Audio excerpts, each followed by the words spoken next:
Aujourd'hui, Métafénois se déplace à l'université à l'occasion des Nahiti Innovation Days. Avec nos invités, on parlera de financement d'entreprises innovantes. C'est parti.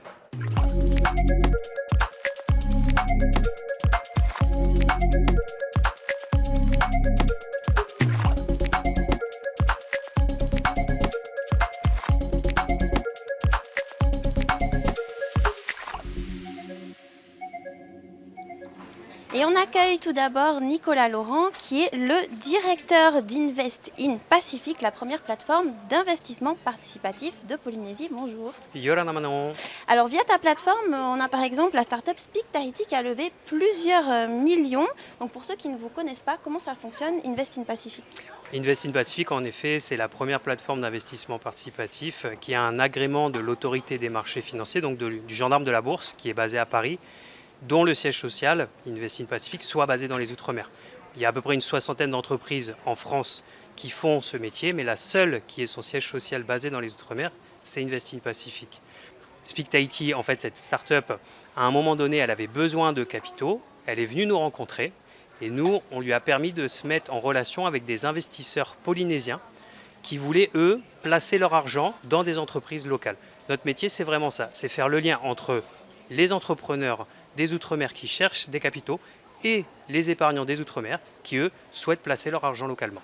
J'imagine qu'il y a des conditions. Est-ce que toutes les startups peuvent profiter des services d'Invest in Pacific? Alors, toutes les startups peuvent venir nous voir, en effet. Nous, on est très intéressés. En fait, ce qu'on veut, c'est développer, participer au développement de l'entrepreneuriat dans nos îles.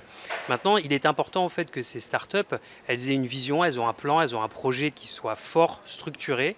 Et ce qui est important surtout, c'est qu'elles créent de la valeur et de la richesse.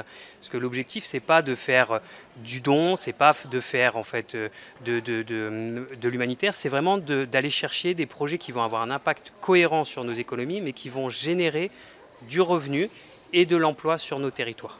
Donc tout à l'heure, tu me disais hors caméra qu'il y a une autre start-up polynésienne qui est en train de faire une levée de fonds et puis vous êtes présent ailleurs aussi, Exactement. dans le Pacifique, et un petit peu ailleurs dans les Outre-mer. Exactement. En fait, on a la chance d'avoir la confiance de certains start-upers polynésiens et entrepreneurs aussi polynésiens dans d'autres secteurs d'activité. Aujourd'hui, on a une autre levée de fonds, pareil avec une start-up qui est née en Polynésie française, d'un cas concret dans une industrie en fait polynésienne qui avait un besoin particulier. Cette start-up a répondu à ce besoin et aujourd'hui on est en train de lever 100 millions de francs pacifiques pour que cette société puisse se développer à l'international, recruter localement. Et nous en effet, Invest in Pacific, nous-mêmes on est une start-up, ça fait 4 ans qu'on existe, on a commencé, on était 2 et aujourd'hui on est 16 sur 4 territoires différents, on est 10 en Polynésie française, 3 en Nouvelle-Calédonie et on a 3 personnes qui elles sont dans les Antilles, Martinique et Guadeloupe. Est-ce qu'il y a suffisamment de choses qui sont faites ici sur le territoire selon toi? Alors, je pense que non, je pense qu'il n'y a pas encore assez de solutions, mais il y a énormément de volonté, que ça soit politique, que ça soit associative. On a aujourd'hui des acteurs institutionnels comme la CCI, comme le gouvernement, comme l'Université de Polynésie française qui sont très mobilisés aussi pour faire émerger en fait un écosystème de l'innovation. Il faut savoir qu'un écosystème innovant, ça met au minimum une décennie pour émerger. La chance qu'on a, c'est qu'on est sur un territoire où les Polynésiens sont des entrepreneurs nés. Tout le monde a dans sa famille autour de soi des patentés, des gens qui se lèvent le matin pour aller vendre des plats, pour faire vraiment pour faire de la patente, pour faire de l'entrepreneuriat. Et donc les Polynésiens aiment l'entrepreneuriat. Maintenant, c'est vrai que ce qu'il faut, c'est les amener vers des activités plus innovantes, des choses qui vont en fait avoir un impact plus fort et qu'on peut aller démultiplier sur d'autres territoires.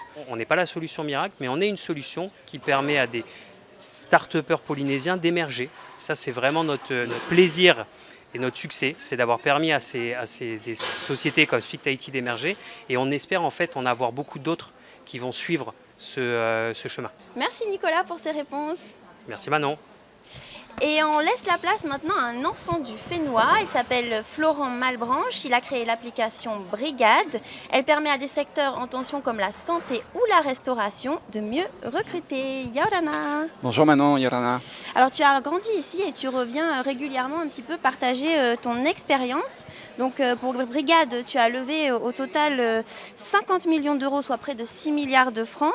À quel moment est-ce qu'elle est intervenue finalement cette levée de fonds et comment est-ce qu'on lance une telle levée de fonds? Alors déjà, il faut rappeler ce que c'est une levée de fonds. Levée de fonds, concrètement, ça veut dire céder une partie du capital de son entreprise contre un financement qui rentre et qui va permettre d'accélérer ou de financer une phase et une nouvelle phase. Pour moi, il y a un peu deux types de levées de fonds. Tu as des levées de fonds que tu fais plutôt au début, quand tu recherches à affiner ton projet. Donc tu vas tester ton produit, tester ton marché, tester tes idées. Et là, tu vas aller voir un certain type d'investisseurs qui vont permettre de financer cette partie-là, qui est très risquée d'ailleurs pour les investisseurs, parce que c'est plutôt un moment où ils vont investir sur toi. Et puis après, tu as des levées de fonds qui vont être dites de croissance. C'est une fois que tu as une idée, une fois que tu as une équation économique qui marche. Et là, tu vas aller voir d'autres types d'investisseurs qui, eux, vont pouvoir mettre des montants beaucoup plus importants et qui vont financer cette croissance. Et nous, c'est ce qu'on a fait. La société avait quelques années, le marché répondait bien, l'équation économique était belle, on gagnait de l'argent. Et donc, on est allé voir des investisseurs, d'ailleurs plutôt internationaux, parce que ce sont des investisseurs essentiellement anglais, en leur expliquant ce qu'on faisait, notre plan, qui était un plan de croissance en France et à l'international, et en leur expliquant ce qu'on allait faire avec ce montant que tu viens de donner, et donc de lever ces fonds pour grossir plus vite que si on n'avait pas levé les fonds. Et où en est ton entreprise du coup aujourd'hui? Donc aujourd'hui l'entreprise se porte bien, on est rentable, on traite à peu près 400 000 demandes de recrutement par an. Donc je crois que tu l'as dit en introduction, dans la santé, dans le soin, dans la restauration, bientôt dans l'éducation. On est en France et en Angleterre et on va bientôt se lancer dans de nouveaux territoires.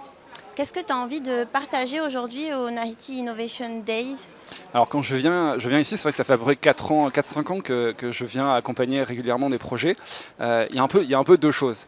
Il y a une première chose, c'est on pourrait penser que l'entrepreneuriat c'est un milieu un peu de requin, tu vois, de shark, où on se partage pas trop les infos, c'est un peu la guerre. En fait, c'est pas vrai. C'est un milieu qui est tellement difficile. Moi, je dis toujours l'entrepreneuriat, c'est du sport de haut niveau. Et donc, si tu es mal accompagné, si tu es mal entouré, ça va pas bien se passer.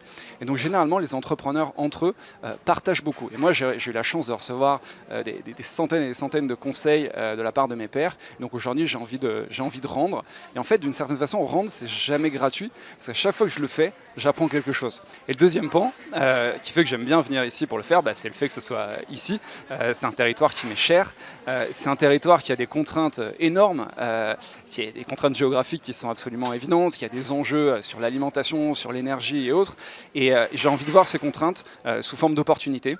Et j'ai envie d'aider les projets, les porteurs et les porteuses de projets à régler ces problèmes et avoir un impact positif sur les femmes, sur les hommes du Fénois et si possible aussi sur l'environnement.